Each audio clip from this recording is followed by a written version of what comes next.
Hello students, अब हम चलेंगे नेक्स्ट एक्सरसाइज की तरफ। उससे पहले हम कुछ थ्योरम्स करेंगे।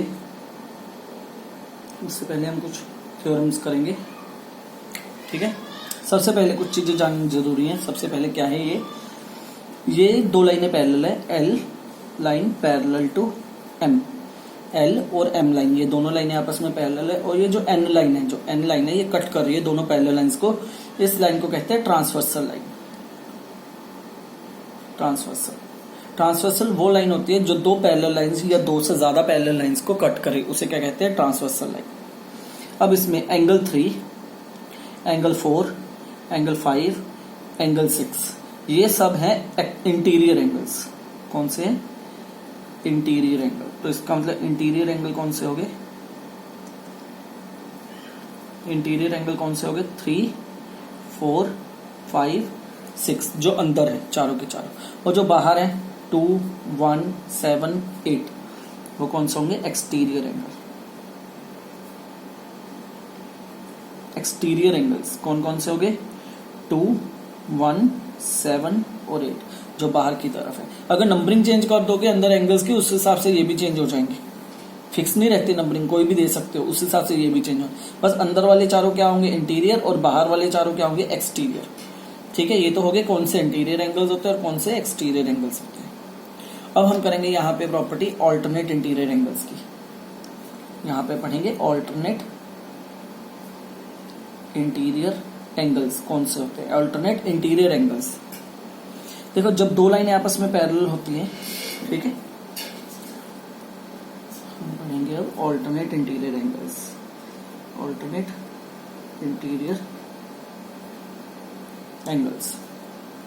जब दो लाइनें आपस में पैरेलल और एक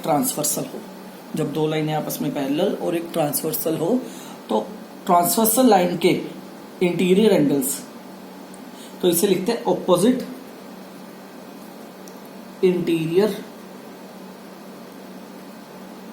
एंगल्स आर इक्वल। जो ऑपोजिट के इंटीरियर एंगल्स होते हैं 1 और 4, इंटीरियर एंगल्स कौन से होते हैं? अंदर वाले। और ऑपोजिट कौन से होंगे?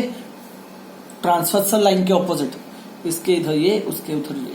तो 1 एंगल 4 के बराबर और 3 एंगल 2 के बराबर। तो अल्टरनेट इंटीरियर एंगल्स कौन से होते हैं? एंगल 1 4 के बराबर और एंगल 3 इक्वल्स टू एंगल 2। अब देखो देखना कैसे होता है अल्टरनेट इंटीरियर एंगल्स को।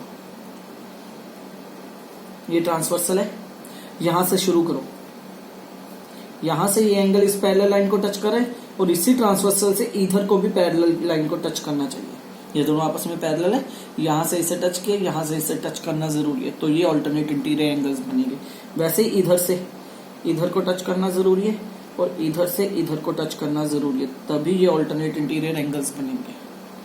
कोई और एग्जांपल देता हूं मैं, क्या एक गलत डायग्राम बना के दिखाता हूं। देखो मैंने ऐसे बना लिया, ठीक है, ऐसे यहां पे मैंने एक लाइन जान के खींची, समझा रहा हूं, गलत बनाइए मैंने ये जान के समझाने के लिए। देखो यहां से मैंने यहां तक पैरेलल लाइन तक गया, ये ट्रांसवर्सल लाइन है हमारी, यहां से यहां तक पैरेलल लाइन की तरफ गया। अब यहां से मैं सिर्फ यहां तक गया, ये पैरेलल लाइन तो नहीं है इसके पैरेलल कौन सी है? ये वाली लाइन है। यहां से यहां तक गया, इसका मतलब ये वाला एंगल और ये वाला एंगल ट्रांसवर्सल नहीं होगा। ये वाला एंगल इसके ट्रांसवर्सल अल्टरनेट इंटीरियर एंगल कौन सा होगा? ये पूरा का पूरा एंगल, क्योंकि यहां से शुरू करके पैरेलल लाइन को टच करना जरूरी है। तो इस चीज को ध्यान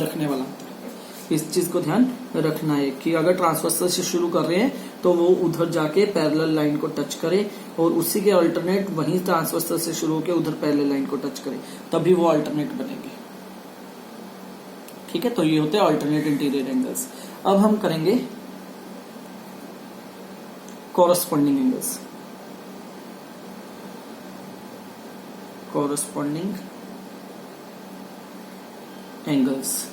कॉरस्पॉन्डिंग क्या होते हैं एंगल्स?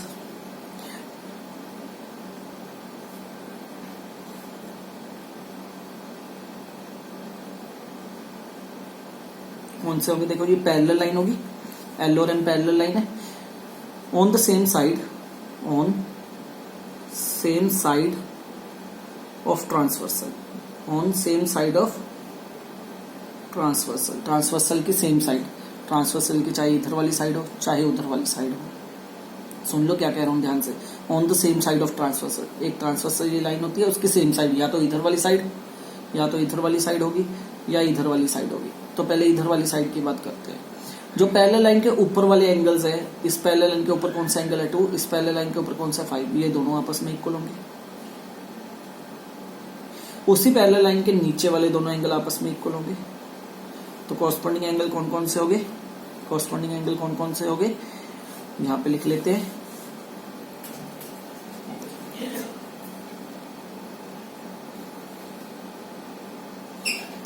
कॉरस्पॉन्डिंग एंगल्स कौन कौन से हो गए, इसका मतलब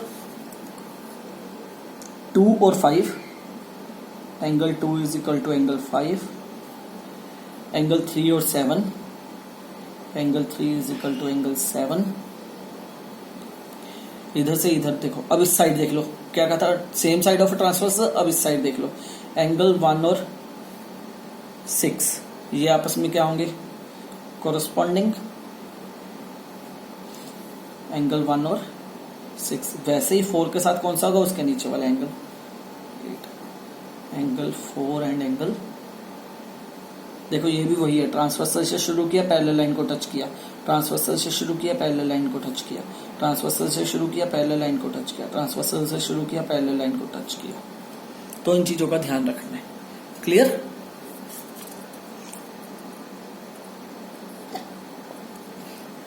बाकी अल्टरनेट और कॉरस्पॉन्डिंग एंगल बच्चों ये प्रैक्टिस से ही पता लगेगा, एक बार तुम लोग देख लो इसे, ठीक है। उसको क्या करते हैं, वर्टिकली ऑपोजिट एंगल। इसमें वर्टिकली ऑपोजिट एंगल कौन सा होता है ये पहले भी बता चुका हूं। जब दो लाइनें आपस में क्रॉस करती हैं, जब दो लाइनें आपस में क्रॉस करती है, थ्योरम की थी, तो ऑपोजिट एंगल्स जो होते हैं वर्टिकली ऑपोजिट एंगल्स होते हैं।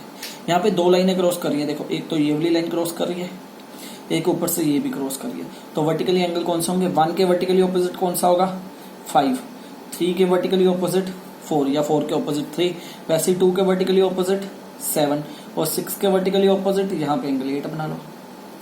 तो वर्टिकली ऑपोजिट एंगल कौन कौन से हो गए, 1 के ऑपोजिट हो गया 5,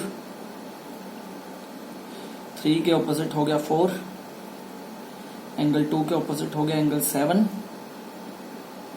एंगल 6 के ऑपोजिट हो गया एंगल 8। ये हो जाएंगे वर्टिकली ऑपोजिट एंगल्स। क्लियर? ये हो जाएंगे वर्टिकली ऑपोजिट एंगल्स। अब करेंगे बच्चों को interior angles. Co interior angle, इसके लिए लिखते हैं on the same side of transversal, on the same side of transversal sum of interior angles, sum of two interior angles is 180। तो समझो इस लाइन को क्या कह रहे हैं, on the same side of transversal. पहले तो ये आ गया on the same side of transversal, transversal की या तो साइड ये होगी या ये होगी। तो पहले इस साइड की बात कर लेते हैं, पहले इस साइड की बात कर लेते हैं। Sum of the two interior angles, interior angles का सम। इंटीरियर एंगल कौन से होते हैं, हम पहले भी पढ़ के आए हैं। इंटीरियर एंगल्स कौन से होते हैं, जो अंदर वाले होते हैं वो इंटीरियर एंगल्स होते हैं, ठीक है ना। जो अंदर वाले होते हैं ये सारे इंटीरियर होते हैं, जो बाहर वाले होते हैं वो एक्सटीरियर होते हैं। तो 1, 3, 4, 2 ये इंटीरियर एंगल्स होंगे। Sum of the two interior angles on the same side, तो इस साइड की अगर बात करें, इस साइड की, इसे मैं छुपा लेता हूं। अगर इस साइड की बात करें, अंदर वाले दोनों इंटीरियर एंगल 3 और 4 है, तो इन दोनों का सम कितना होगा 180। वैसे ही इन दोनों का सम क्या होगा 180 डिग्री। तो क्या लिखेंगे, therefore angle 3 plus angle 2 equals to 180 degree. वैसे ही angle 1 plus angle 4 equals to 180। इनके प्रूफ तुम लोगों के सिलेबस में है नहीं, बोर्ड ने इनके प्रूफ तुम लोगों के सिलेबस में नहीं रखे। अगर सिलेबस ध्यान से देखा जाए, इनके प्रूफ तुम लोगों के सिलेबस में है नहीं। हमने सिर्फ ये देखना है कि कौन सी प्रॉपर्टी कैसे अप्लाई होगी।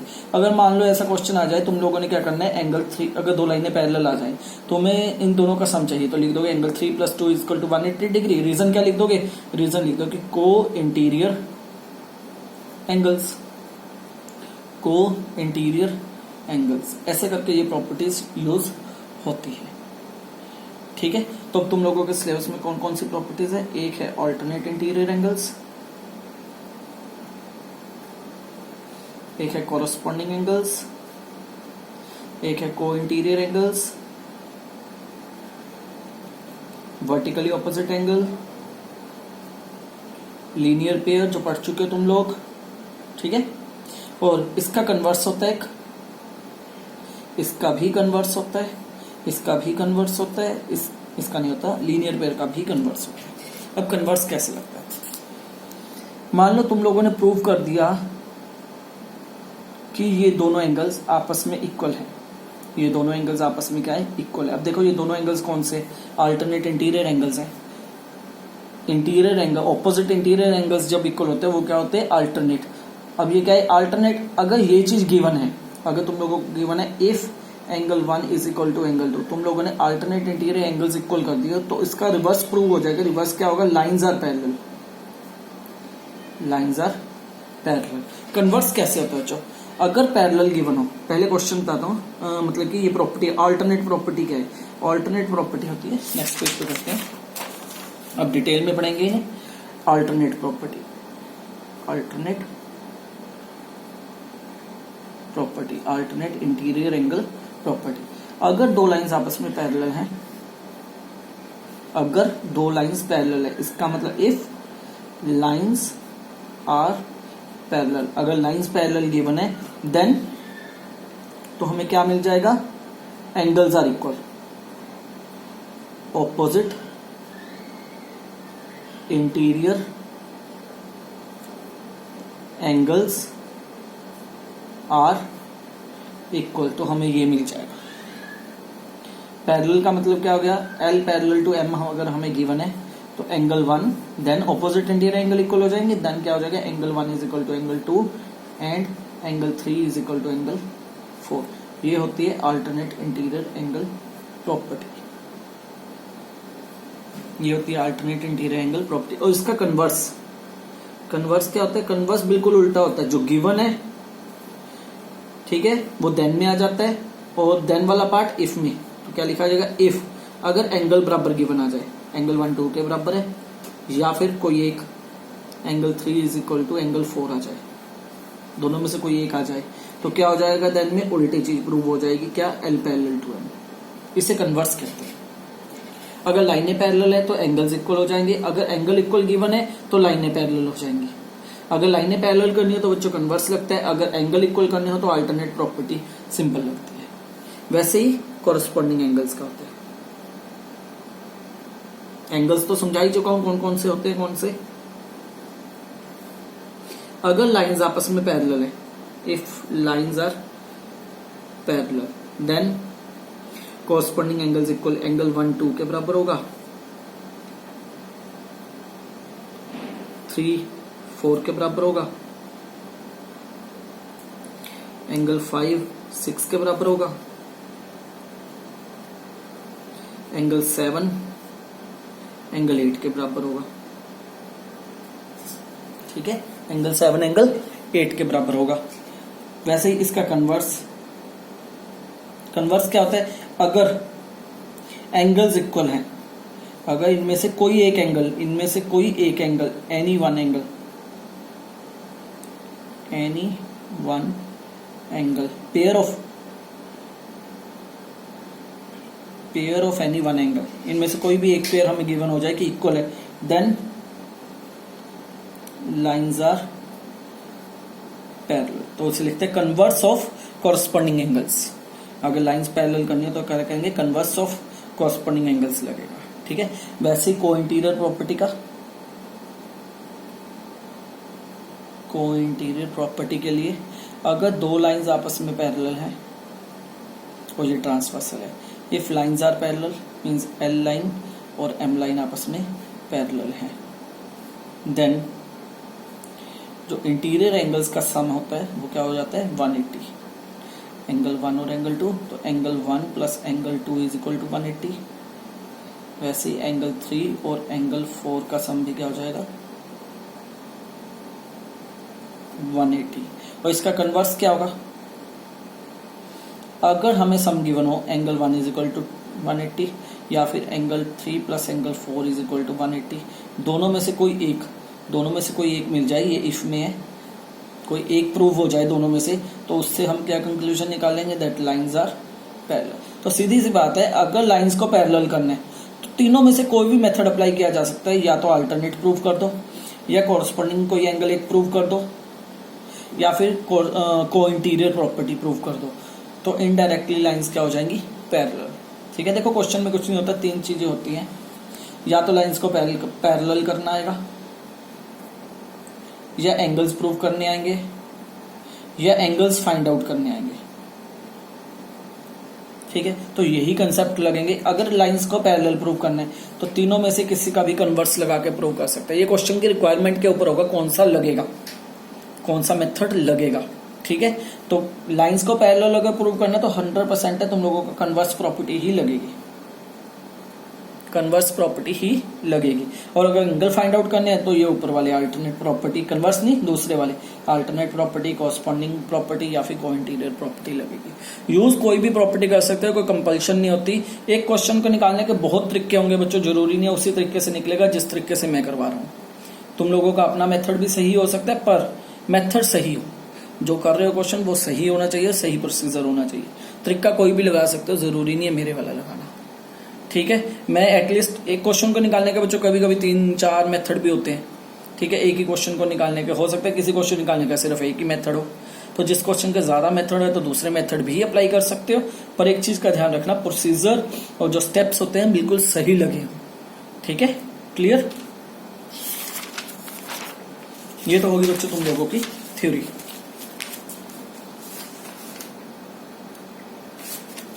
यहाँ पे तुम लोगों की थ्योरम्स आएंगी, एनसीईआरटी में लिखी हुई हैं, जो मैंने ये सब समझाया है इसके ऊपर थ्योरम्स हैं 6.2, 6.3, 6.4, 6.5 एंड 6.6। 6.6 थ्योरम रहेगी, वो भी समझ लो। If the two lines are parallel to the same, ये एल लाइन, ये एम लाइन, ये N line. If two lines लिखा क्या होता है, if two lines are parallel to same line. अगर कोई दो लाइनें सेम लाइन के पैरेलल है, मान लो मैं मान लेता हूं एल लाइन भी एन के पैरेलल है और एम लाइन भी एन के पैरेलल है। दो लाइंस एल और एम, दो लाइंस है, are parallel to same line, वो एन लाइन के पैरेलल है। Then two lines are also parallel.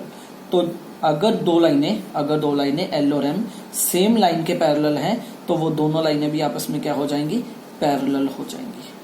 ये प्रॉपर्टी होती है। ये एल लाइन एम के पैरेलल है, एम लाइन एन के पैरेलल है, तो ये दोनों लाइनें भी आपस में क्या हो जाएंगी, पैरेलल हो जाएंगी। ये प्रॉपर्टी होती है। If the two lines are parallel to the same then they are parallel to each other. ठीक है, तो यहाँ पे तुम लोगों की थ्योरम्स खत्म है। एक थ्योरम लास्ट एक्सरसाइज में होगी, वो तभी करेंगे। अब शुरू करते हैं इससे रिलेटेड क्वेश्चंस। ठीक है, वो नेक्स्ट वीडियो में शुरू करते हैं बच्चों।